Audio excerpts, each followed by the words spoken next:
Hello friends, welcome to Andhra foods to అప్పు cookings. ఈరోజు వీడియోలో ఇంట్లోనే చాకో చిప్స్ ఎలా ఈజీగా తయారు చేసుకోవాలో చూపించబోతున్నాను. ఈ చాకో చిప్స్ ఐస్ క్రీమ్స్లో, కేక్స్లో ఎక్కువగా యూస్ చేస్తుంటాం కదా, కాబట్టి ఇంట్లోనే ఎంత ఈజీగా చేసుకోవచ్చో చూపించబోతున్నాను. ముందుగా ఇక్కడ నేను డార్క్ చాక్లెట్ కాంపౌండ్ తీసుకుంటున్నాను. చాకో చిప్స్ చేసుకోవాలంటే డార్క్ చాక్లెట్ కాంపౌండ్ అవసరం కదా. మీ దగ్గర డార్క్ చాక్లెట్ కాంపౌండ్ ఉంటే తీసుకోండి, లేదంటే ఏదైనా డార్క్గా ఉన్న చాక్లెట్ తీసుకోండి.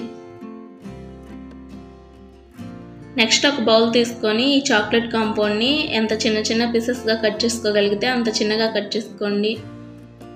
చాక్లెట్ కాంపౌండ్ ఇలా చిన్న చిన్న పీసెస్గా కట్ చేసుకోవడం వలన త్వరగా మెల్ట్ అవుతుంది.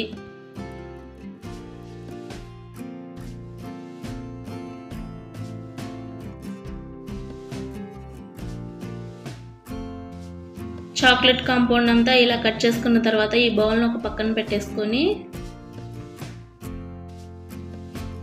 మరొక గిన్నెలో ఒక గ్లాస్ వాటర్ వేసుకోండి. ఎప్పుడైనా చాక్లెట్ మెల్ట్ చేసేటప్పుడు డబల్ బాయిలింగ్ మెథడ్లోనే మెల్ట్ చేయాలండి, డైరెక్ట్గా స్టవ్ మీద పెట్టుకోకూడదు. స్టవ్ వెలిగించి ఈ వాటర్ని పెట్టుకొని వాటర్ని బాగా మరగనిద్దాం. చూడండి, వాటర్ ఇలా బాగా మరుగుతున్నప్పుడు మనం ముందుగా కట్ చేసి పెట్టుకున్న చాక్లెట్ కాంపౌండ్ బౌల్ కూడా పెట్టుకొని చాక్లెట్ కాంపౌండ్ని మెల్ట్ అవనిద్దాం. చాక్లెట్ కాంపౌండ్కి ఒక చుక్క వాటర్ కూడా తగలకూడదండి, నిదానంగా చూసి మెల్ట్ చేసుకోండి.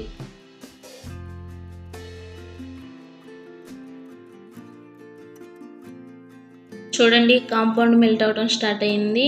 ఇలా ఒక స్పూన్తో నిదానంగా కలుపుకుంటూ మెల్ట్ అవనిద్దాం.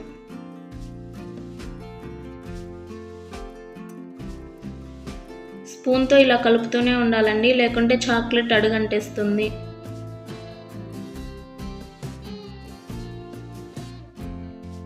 చాక్లెట్ కాంపౌండ్ ఇలా ఒక 50% మెల్ట్ అయిన తర్వాత స్టవ్ ఆఫ్ చేసుకొని గిన్నెని పక్కకు దించేసి నీళ్ళలాగూ వేడిగానే ఉన్నాయి కదా, ఇలా కలుపుకుంటూ పూర్తిగా మెల్ట్ అవనిద్దాం.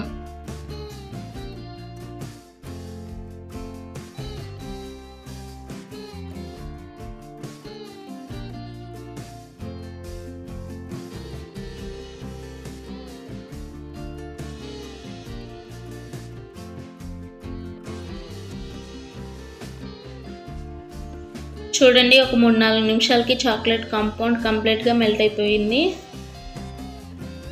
నెక్స్ట్ ఈ బౌల్ని ఒక పక్కన పెట్టేసుకొని ఈ చాక్లెట్ని పూర్తిగా చల్లారనిద్దాం.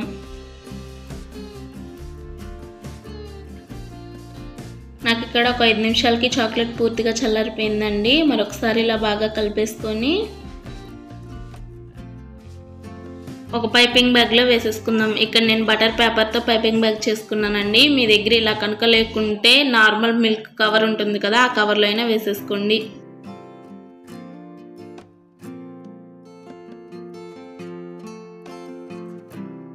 మెల్ట్ అయిన చాక్లెట్ మొత్తాన్ని ఇలా పైపింగ్ బ్యాగ్లో వేసుకున్న తర్వాత మిగిలిన పేపర్ని ఇక్కడ నేను వీడియోలో చూపిస్తున్న విధంగా ఒక దగ్గరకు చేర్చి టేప్తో కవర్ చేయండి.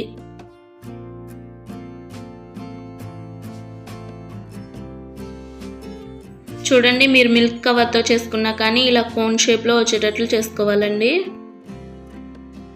నెక్స్ట్ ఒక బటర్ పేపర్ తీసుకొని ఇక్కడ నేను బటర్ పేపర్ యూస్ చేస్తున్నానండి. మీ దగ్గర సిలికాన్ మ్యాట్ కనుక ఉంటే మీరు అదైనా వాడుకోవచ్చు. నా దగ్గర ప్రస్తుతానికి లేదు కాబట్టి నేను ఇలా బటర్ పేపర్ యూస్ చేస్తున్నాను. పైపింగ్ బ్యాగ్కి సిజర్తో చిన్న హోల్ చేసుకోండి, చాలా చిన్న హోల్ చేసుకోవాలి. ఇక్కడ నేను వీడియోలో చూపిస్తున్నాను చూడండి, ఇలా హోల్ చేసుకొని చాకో చిప్స్ పెట్టుకుందాం. మనం కొంచెం చాక్లెట్ కాంపౌండ్ మెల్ట్ చేసుకున్నా కానీ చాలా చాకో చిప్స్ అవుతాయండి, కాబట్టి దగ్గరగా చాకో చిప్స్ పెట్టుకోండి.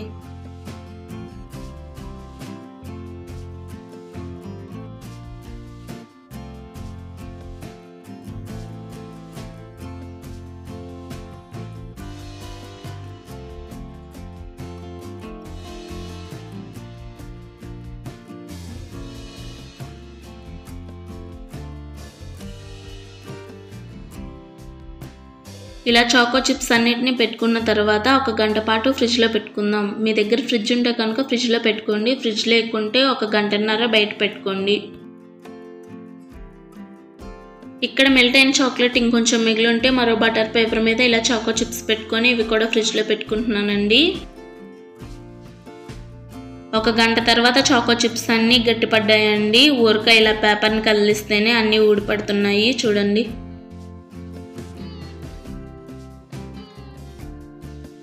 ఇక్కడ నేను తీసుకున్న చాక్లెట్ కాంపౌండ్ కొంచెమైనా కానీ ఎన్ని చాకో చిప్స్ అయ్యాయో చూడండి. బయట అంతంత రేట్ పెట్టి చాకో చిప్స్ కొనే బదులు ఇంట్లోనే ఇలా ఈజీగా తయారు చేసుకోండి. సింపుల్గా అయిపోతుంది. తక్కువ చాక్లెట్ కాంపౌండ్ అయినా కానీ ఎక్కువ చాకో చిప్స్ అవుతాయి.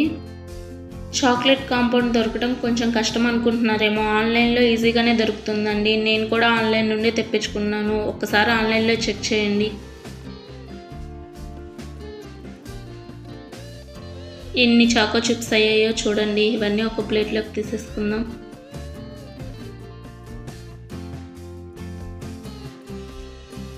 ఎంత సింపుల్గా అయిపోయిందో చూడండి చాకో చిప్స్ చేసుకోవటం. వీటిలో ఒక 1/2 స్పూన్ కార్న్ఫ్లోర్ కలుపుకొని కానీ ఒక ఎయిర్ టైట్ బాక్స్లో పెట్టుకున్నామంటే ఎన్ని రోజులైనా అలానే ఉంటాయి. కార్న్ఫ్లోర్ కలుపుకోవడం వలన ఒకదానికొకటి అంటుకోవండి. కాబట్టి ఒక 1/2 స్పూన్ కార్న్ఫ్లోర్ కలుపుకొని పెట్టుకోండి. మీకు కనుక నా వీడియో నచ్చితే ఒక లైక్ చేయండి. అలాగే ఇలాంటి మరెన్నో రెసిపీస్ కోసం మన ఛానల్ని సబ్స్క్రైబ్ చేసుకొని పక్కనే ఉన్న బెల్ ఐకాన్ని యాక్టివేట్ చేసుకోండి.